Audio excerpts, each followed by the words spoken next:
My parents brought me to the lake when I was 15, threw me a deflated lap and shouted, "Show me you're not nothing, swim or drown, you idiot." Then they turned on the music and raced off laughing. I almost died until a fisherman pulled me out. I lied about being an orphan. I'm 36 now. And just this morning they suddenly remembered me. My phone is going crazy with their calls. My phone wouldn't stop buzzing that morning. 20 missed calls from a number I didn't recognize. I had just stepped out of the shower, towel still clinging to my shoulders, and already felt the headache coming on. Spam, I figured. Typical robocalls. Then came a text from a different number. Simple. Jarring. "Ethan, it's your mother. Please call me. We need to talk." I stared at the screen for what felt like a full 5 minutes, my coffee going cold right beside me. That name. That voice in my head. After 21 years of silence. There was irony in the setting, me sitting in the apartment I'd fought tooth and nail to afford, built from scratch, no inheritance, no family safety net, and suddenly they wanted to talk. As if it were normal. Let me rewind. When people hear I haven't spoken to my parents since I was 15, they usually think it's some overblown teenage argument. Maybe religion. Maybe politics. Maybe I was just a difficult kid. No. What happened at that lake wasn't a misunderstanding. It was a calculated betrayal. A brush with death. A moment that split my life clean in half. Back then I was just a regular kid. Maybe a little rebellious, sure. I mouthed off sometimes, rolled my eyes when told to do chores. You know, the standard teenage "I hate this family" phase. But I wasn't a criminal. I didn't hurt anyone. My father, Iran, was volatile. He worked construction when the jobs came through and drank when they didn't. My mother, Elaine, had a more refined kind of cruelty. The kind that wore perfume and smiled sweetly in public while twisting the knife deeper in private. The summer it happened, things were worse than usual. Ron had been out of work again, money was tight, and one day I made the stupid mistake of asking if I could go to summer camp. Just like my friends. Nothing extravagant. That one innocent question set off a week-long tirade about how ungrateful I was. How I didn't understand real sacrifice. I learned to keep my mouth shut. But I wasn't prepared for what came next. It was a Saturday. Mom woke me up early, strangely cheerful. She said we were going to the lake. A family day, just us three. Part of me was suspicious. But another part, the 15-year-old that still wanted to believe my parents might try, felt a flicker of hope. Maybe, just maybe, this was them turning a corner. The lake was a solid hour out. We parked in a quiet, isolated spot. The sky was gray, thick with clouds. My dad opened the trunk and pulled out an old inner tube, the cheap kind with a peeling logo and barely enough air to stay afloat. He tossed it to me like it was a beach ball. My mom grabbed the cooler. I thought it was packed with snacks. Later I realized it was full of cheap beer. I was standing at the water's edge, adjusting the tube, when it happened. Ron's hand shoved me hard between the shoulder blades. I stumbled forward and fell face first into the lake. The water was deeper than I expected. Cold. I sputtered back to the surface, blinking hard. They were still standing there. Just watching. "You want to be grown?" Ron yelled. "Then prove you're worth something." Elaine, she just smiled. That sickly sweet smile she always wore, the kind that never reached her eyes. She lifted a phone. Took a picture. "For the memories," she said. Then they turned and walked back to the car. I called after them. At first confused. Then panicked. I wasn't a strong swimmer, never had been. My voice cracked as I screamed. That's when the engine roared. The music blasted. And they drove away. I tried to grab the tube, but it kept drifting out of reach. The water sucked the strength from my limbs. The first time I slipped under, I swallowed so much I came up choking. The second time, my leg cramped. I was barely treading water. The third time, everything went black. I came to lying on the muddy shore, coughing up lake water, my body shaking uncontrollably. A man was kneeling over me, wrapping me in one of those silver emergency blankets. His name was Caleb. He was out fishing when he spotted what he thought was a floating body. Turned out it was me, lips blue, barely breathing, clinging to that stupid deflated inner tube. He saved my life. Gave me water. Asked me where my parents were. I told him I don't have any. Technically a lie. But in every way that mattered, it was the most honest thing I'd ever said. When Caleb said he was going to call the police, I begged him not to. Sobbed. Told him they'd kill me if they found out I told anyone. Something in his face changed. He believed me. When the officer arrived, Caleb lied for me. Said he'd found a kid swimming alone who got in trouble. Said I had no ID, that I might be from a nearby group home. Later, he pulled strings, said he had a contact in the child welfare system. Somehow he kept them from sending me back.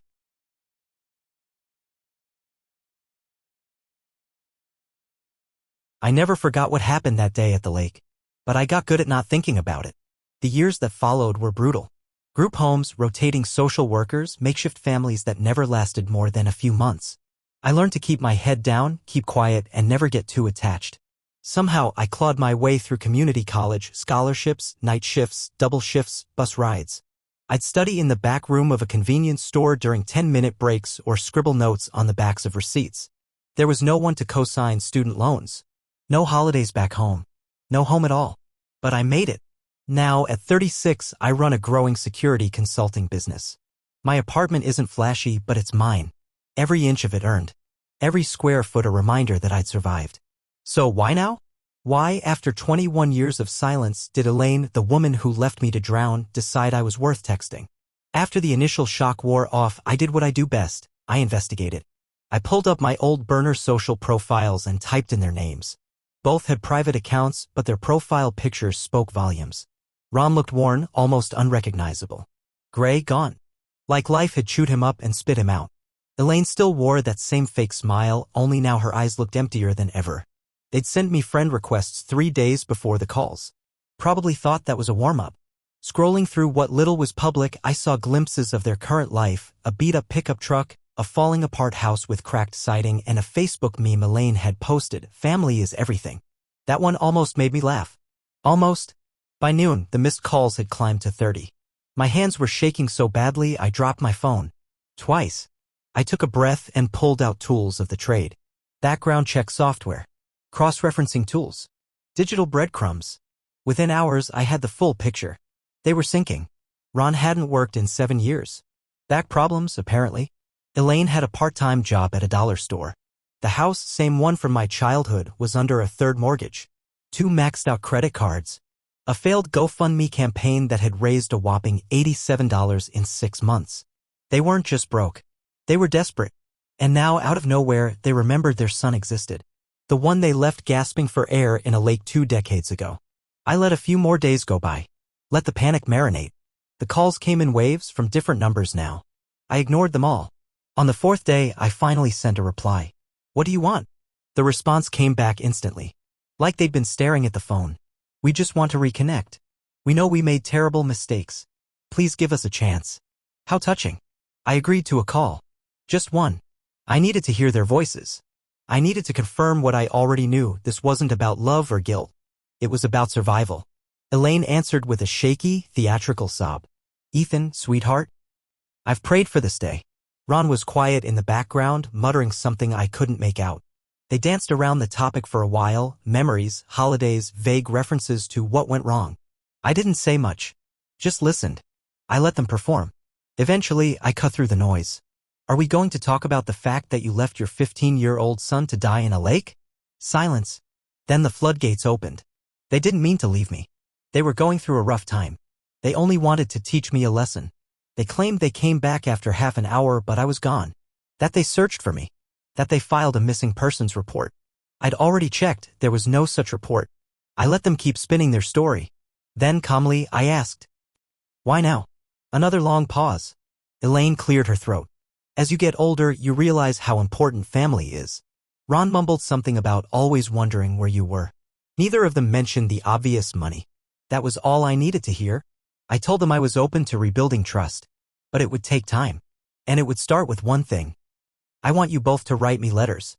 Real ones. Pen on paper. No emails. I want the truth about what happened that day. Your version of it. No sugarcoating. No excuses. Just honesty." They agreed faster than I expected. Almost too fast. 3 days later, the letters arrived. I read them on my balcony with a cup of coffee and a level of detachment I didn't know I was capable of. Elaine's was 8 pages long, full of over-the-top apologies, dramatics, and carefully curated language. The kind that tries to evoke sympathy without ever actually admitting fault. Ron's was shorter. 2 paragraphs. Mostly about how I'd always been difficult and how they were young and scared. Neither mentioned laughing as they drove away. Neither referenced the photo Elaine took, the one that showed me flailing in the lake with her smirking reflection in the car mirror. Neither felt even remotely truthful. So I decided to move to the next phase. I texted them that I wanted to meet in person, but on my terms. I gave them a date, time, and location, a large shopping mall an hour from their town. Told them to meet me by the central fountain. I never showed. They waited. For 4 hours. I watched their location dots on my phone, 2 gray pings, unmoving, hovering by the fountain. That was just the beginning.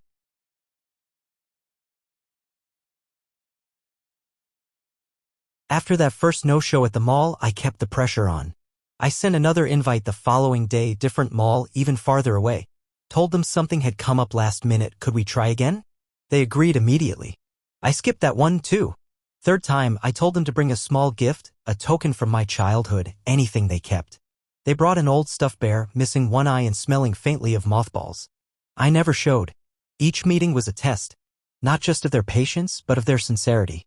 Were they doing this because they cared? Or because they thought if they waited long enough, groveled enough, they'd get a payout? After the third letdown, Ron finally broke his silence.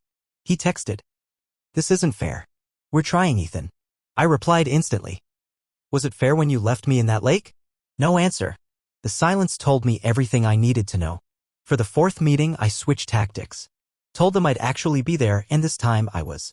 Just not on time. I made a reservation at a high-end restaurant about an hour from their home. Told them to dress nicely, to bring a photo album if they had one, and to order whatever they wanted. I'd cover the bill. They arrived early. I arrived 90 minutes late. When I finally walked in, I spotted them immediately. Sitting at a table near the window. The untouched food had gone cold. Elaine's mascara was streaked down her face. Ron looked like he hadn't slept in a week. On the table between them sat an old, worn leather photo album. I didn't greet them. Just sat down, opened the album, and flipped through. Baby pictures. School portraits. A couple of blurry Christmas shots. Then I reached the final page. And there it was. The photo from the lake. Me mid-thrash in the water, fear carved into every line of my face. In the bottom right corner, caught in the side mirror of the car, was Elaine's reflection. Smiling. That photo had haunted me for years. And now, seeing it printed and preserved like it was just another happy family memory, made my blood run cold. I pulled the photo from the sleeve, folded it once, and tucked it into my coat pocket. Neither of them spoke. Then I asked calmly, "Why are you really doing this?" Elaine's eyes welled up immediately. "We're losing the house," she whispered. "Ron's medical bills, we're out of options." There it was. The truth. Stripped of performance, stripped of pretense. They didn't want reconciliation. They wanted rescue. And they thought I was their ticket. I nodded slowly. Signaled for the check. The total was just over $200. I paid without a word. As I stood to leave, I turned to them and said, "If you want my help, I need more than words. I need proof you're serious. About owning what you did. About making amends." They asked what that meant. So I gave them tasks. First, Ron's fishing gear, the collection he bragged about over dinner. I told them to pawn it and send me the receipt. 3 days later, I got the photo. Everything gone. Then I asked them to make public apologies, vague but obvious, on their social media accounts. Not detailing what they'd done, but enough to make people uncomfortable. They did it. I told them to drive 2 hours to my building and leave a coffee at the front desk with a handwritten note that said, "From Mom and Dad with hope." I wasn't even home that day. I just watched through the security cam. Then came the signs. I asked them to take photos of themselves holding handwritten signs that read, "We abandoned our son." They did. They looked broken in those images. Small. Fragile. Each task chipped away at whatever pride they had left. And each time I waited for them to push back. To draw a line. But they never did.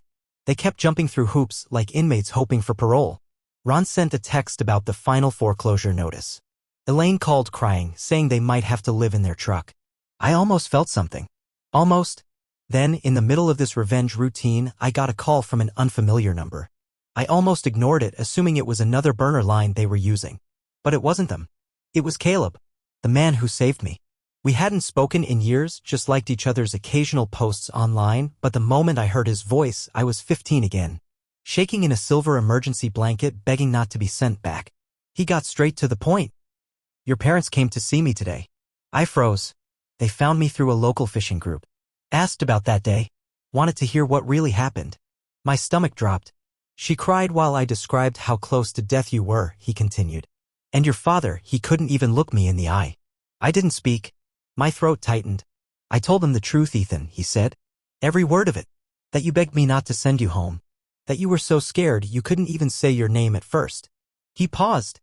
Then he asked the one question I hadn't let myself ask. "What are you doing, kid?" And I told him. Everything. The calls, the letters, the games, the punishments. My need for them to feel it. To suffer. He was quiet for a long time. Then he said softly, "I'll go with you." "Go where?" I asked. "To the lake," he said. "If this is going to end, it should end where it started." That night, I sent the text. "Meet me at the lake. Noon. Saturday. Bring the house documents. If you want my help, I need to see you're all in."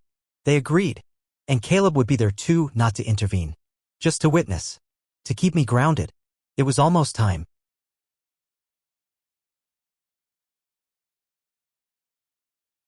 Saturday came quietly. A gray spring morning, soft clouds drifting overhead, a breeze rippling across the lake's surface like memory. I arrived early, an hour ahead, and parked my car out of sight near the edge of a service trail. I wanted time. Time to gather myself. Time to look at this place through the eyes of the man I'd become, not the boy they tried to drown. It looked smaller than I remembered. Less monstrous. The water was still. Almost gentle. At 11:45, their truck pulled up, the same battered one I'd seen in Ron's profile photo. I watched through a pair of compact binoculars. They looked older than their age. Ron limped as he got out, leaning on a worn wooden cane. Elaine was in what I guessed was her nicest outfit, the kind of dress people wear to court or job interviews. Both looked around nervously, clutching a manila folder between them. Caleb texted to say he was running 15 minutes behind. His granddaughter had spilled juice on him right as he was leaving. That normal little detail nearly made me laugh. Even on the most surreal days, life insists on being ordinary. By the time I saw Caleb approaching them from the other side of the trail, I was ready. He played it cool. Casual.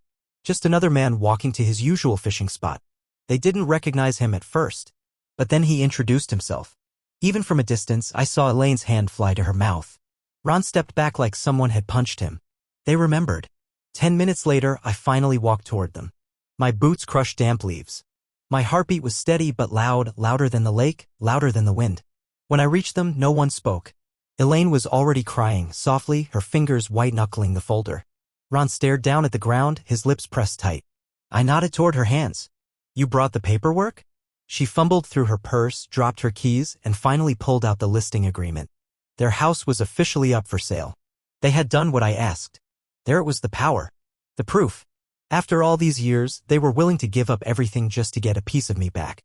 But instead of triumph, I felt hollow. I didn't even look at the papers. Just tucked the folder under my arm and pointed to the shoreline. "Do you remember what happened right there?" Silence. Then Ron spoke, his voice cracked and worn. "We made a mistake.